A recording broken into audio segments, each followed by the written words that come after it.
지난 2019년 국회 패스트트랙 충돌 사건에 대한 1심 선고를 앞두고 어제 결심 공판이 열렸습니다. 사건 발생 6년 5개월 만입니다. 검찰은 당시 자유한국당 원내대표였던 나경원 의원에게 징역 2년을 구형했습니다. 국회의안과 사무실에서 거친 몸싸움이 펼쳐집니다. 패스트트랙에 올릴 법안을 제출하려는 더불어민주당 보좌관을 자유한국당 당직자들이 강제로 끌어낸 겁니다.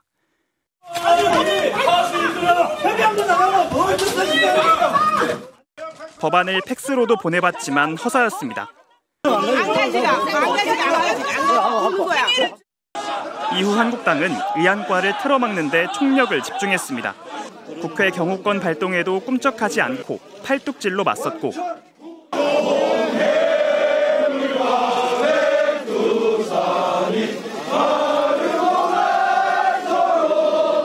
사무처 직원들이 문을 열기 위해 이른바 빠루까지 동원했지만 필사적인 저지에 끝내 실패했습니다. 상황을 진두지휘한 당시 나경원 원내대표가 빠루를 손에 든 장면이 포착되기도 했습니다. 오늘도 저희가 할 수 있는 수단을 통해서 온몸으로 저항하겠습니다. 국회의원이 감금되는 초유의 사태도 벌어졌습니다. 바른미래당 최이배 의원이 회의 참석을 위해 나가려 하자 한국당 의원들이 온몸으로 저지합니다. 다친다 하지 마. 최 의원 본인이 112에 신고하고 나서야 6시간 만에 벗어났습니다. 이듬해 검찰은 당시 한국당 의원들과 보좌진 등 27명을 재판에 넘겼습니다. 최대 징역 7년 또는 벌금 2천만 원에 처해질 수 있는 국회 선진화법 회의 방해 혐의 등이 적용됐는데 2012년 새누리당이 주도한 법안이었습니다. 6년 5개월 만에 열린 결심 공판에서 검찰은 황교안 전 대표에게 징역 1년 6개월, 나경원 의원에게 징역 2년을 선고해달라고 요청했습니다. 송원석 국민의힘 원내대표는 징역 10개월에 벌금 200만 원, 이만희 의원은 징역 10개월에 벌금 300만 원, 민경욱, 이은재 전 의원에게는 징역 10개월에 벌금 500만 원이 각각 구형됐습니다. 국회법 위반으로 500만 원 이상 벌금형이 확정되면 의원직을 상실하고 5년 동안 피선거권이 박탈됩니다. 사법 리스크 명단이네요. 나경원 징역 2년, 황교안... 오늘 구형이 있었군요. 네. 그래서 황교안 징역 1년 6개월, 송원석 징역 10개월, 민경욱, 이은재, 이만희, 김정재 다 10개월씩 나왔고요. 자, 근데 저 변호사님, 네. 10개월에 벌금이 이게 뭐 병과된 건가요? 그러니까 이게 특수공무집행 방해하고 네. 국회 선진화법 위반하고 두 가지를 이렇게 분리해서 선고를 하는 것 같아요. 공직방이랑 네. 국회 선진화법 위반. 그러면은 최이배 의원 특수 감금은 어디에 해당되는 거예요? 그게 국회 선진화법 위반이에요. 그게 국회 선진화법 위반에 네. 속하는 거고. 아마 그 최이배 의원을 구출하려고 출동했던 경찰이나 소방관을 막는다든가. 그거는 이제 특수 공직방. 공직방으로 가겠죠, 아마. 네. 야, 일타 같은 행위가 서로 다른 법률에 의해서 이렇게 공동으로 적용이 될 수도 있는 거네요. 그렇죠. 이제 가두는 행위는 국회 선진화법 위반, 최이배 의원을 구출하기 위해서 출동했던 사람들을 막는 거. 공무집행을 막거나 이런 것들은 또 별도 범죄니까. 자, 그러면 우리가 이해하기에 이게 지금 그 벌금 500만 원 이상이 확정될 경우에 최소 5년 동안 그 선출직에 못 나가는 거잖아요. 국회법 위반인 경우에 그렇습니다. 그렇죠? 그럴 경우에 징역이 뭐 이를테면 집행유예 나올 가능성이 높겠습니다만 집행유예가 나오든 그리고 500만 원 이상이 나오든 하나만이라도 그 만족시키면은 5년 동안 나가리 되는 거죠. 안녕히 가십시오 되는 거죠. 안녕히 가는 거죠. 자, 좋습니다. 그러면 쭉쭉쭉 나와 있는데 뭐 강효상, 윤한홍이 쭉 있는데 요 윗대가리 이철규는 벌금 200만 원. 자, 제일 궁금한 게 나경원, 뭐 민경욱, 뭐 이만재 요 정도인데 집행유예 나올 가능성이 현재로서 높아 보이는데 어떻게 전망하십니까? 이거는 지금 보니까 나경원, 뭐 황교안 이런 사람들이 전부 다 송원석도 그렇고요. 오늘 법원에서 이제 최종 변론하는 취지를 들어보니까 우리는 정치적 활동을 했을 뿐이다. 정치 활동을 했다. 네, 왜냐하면은 국회에 앉아가지고 패스트 트랙으로 뭐 공수처라든지 뭐 이런 저런 것들이 통과되는 거 우리는 저지하기 위해서 연자 농성을 했을 뿐이지 폭력 행위를 한 적도 없고 뭔가를 선동한 행위도 한 적이 없다. 특히 나경원 같은 경우에 그 당시에 원내대표였기 때문에 원내대표로서 모든 것을 지시했다라는 거거든요.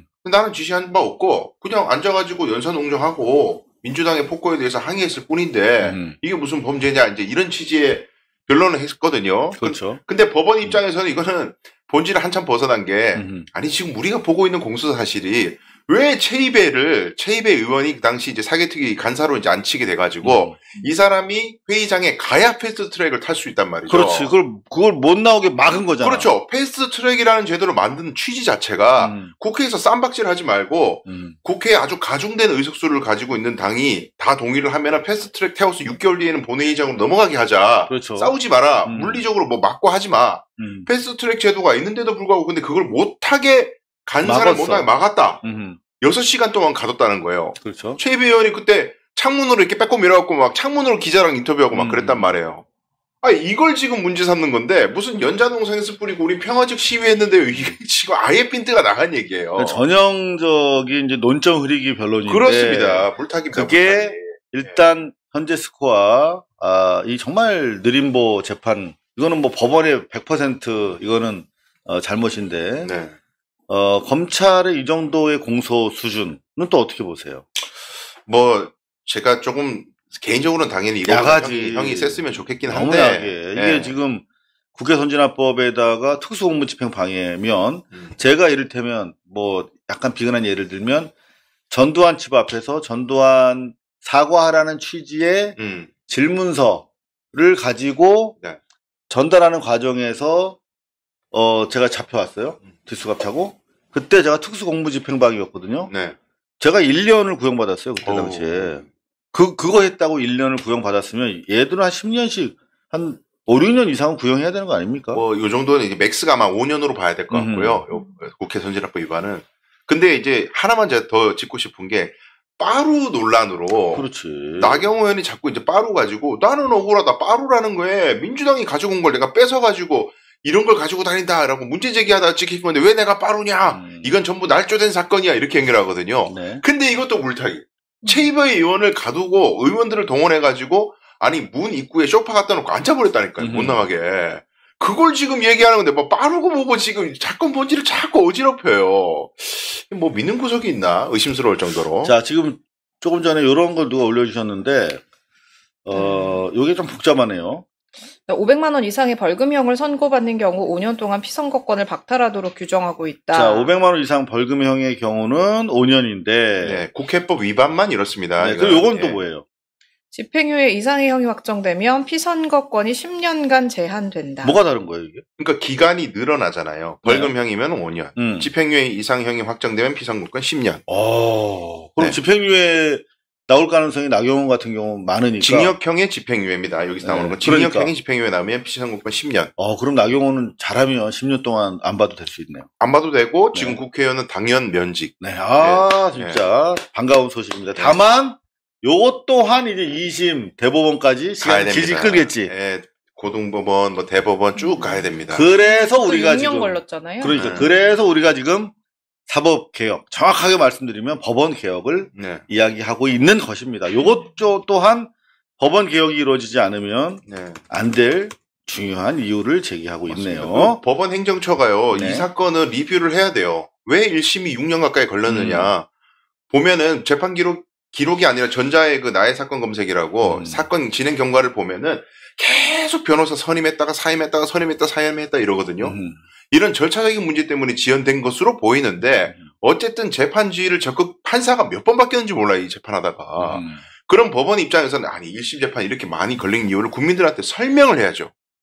이런 것들이 사법 불신을 초래하는 거라고요. 자, 예. 방금 말씀하신 것처럼 변호사 넣었다 뺐다를 통해서 사실상 사법 행위를 방해한 거잖아요. 저는 그렇게 판단합니다. 그럼 그거 고발할 수 없나요? 고발. 그게 독립된 범죄 행위가 될 것 같지는 않고요.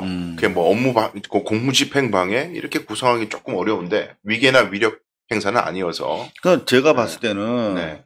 언론은 적어도 법 규정을 문제 삼는 게 아니라 그렇죠. 국민의 법 감정이라든가 맞습니다. 어떤 도덕을 가지고 문제 제기하기 때문에 언론에서 충분히 제기할 수가 있고 그렇죠. 그렇다면 국회에서 문제 삼을 수 있어야 된다고 보는데 네. 6년을 끄는 재판 행위에 대해서 우리가 아무런 무기력하게 네. 제대로 된 비판조차 할 수 없다면 이거는 제대로 된 사회가 아닌 거죠. 그렇죠. 어느 언론사도 어느 기사도 제가 찾아봤을 때 이 재판 사건 번호를 누구나 치면 재판 경과가 나와요. 거기에 뭐 증인 신문을 했는지 뭘 했는지가 대략적으로 나온단 말이에요. 이거를 리뷰를 해가면서 정확하게 비판하거나 혹은 법원에 질문하는 언론사는 제가 아직까지 보지 못했어요. 그러니까 이를테면 네. 대법원과 법원들이 가지고 있는 재판의 그 재량권이라는 것이 상식적인 한계 이내에서 진행이 돼야 될 것인데 대법원의 이른바 그 파기환송 5일 만인가요? 네, 급하게. 보통 그 몇 년씩 1심보다 더 중한 비중이 있는 게 2심, 3심이라고 한다면 왜 누구 특정인의 재판은 6년씩이나 끌고 왜 특정 정치인에 대해서는 대법원 판결 이후에 일주일도 안 돼서 또 선고가 나는가에 대해서 설명하지 못한다면 그 재판부는 남을 엄정한 법 집행, 남을 선고할 자격이 없는 거죠. 이게 지금 사실 우리가 지금 이 시점에 사법개혁, 법원개혁을 부르짖는 가장 중대한 이유다. 맞습니다.